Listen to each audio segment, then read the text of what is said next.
There should be some legal method to where we can subpoena the county employees to see how much money they're making, how much money they're spending, and other information which may lead to prove if there is or if there is not corruption.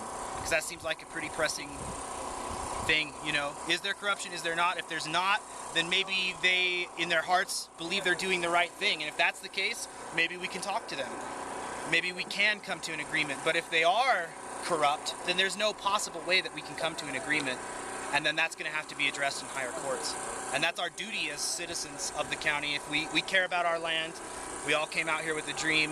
If we ignore it and just leave, then we're not doing our civic duty either. But we have to have some kind of evidence to have a judge actually give us the subpoena. You know what I mean? No judge's going to sign off on a warrant for what if we personally went back to financial all the records paperwork, without the paperwork that's on the records, and if there's any dividends in the ends of money spent that aren't accounted for in the public record? Right, if we start with public records. Start with public records. There's a lot in public records. I mean, like, all their salaries have to be posted publicly. Right.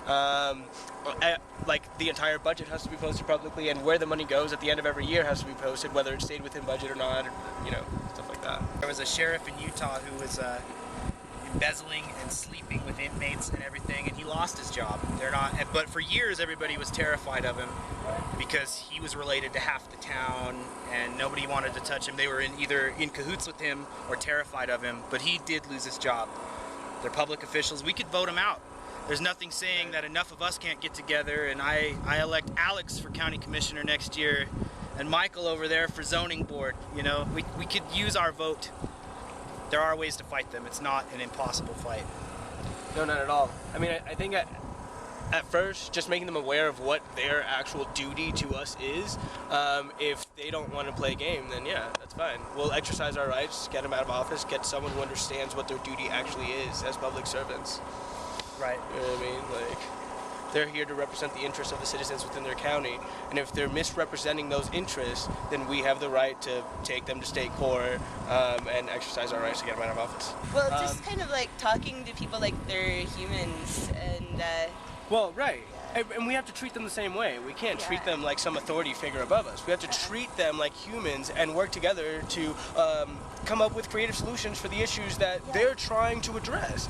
The thing is that they're trying to address it by themselves without even consulting the citizens. That's the problem here. You know, it's how do you represent the interests of the citizens if you don't speak with them?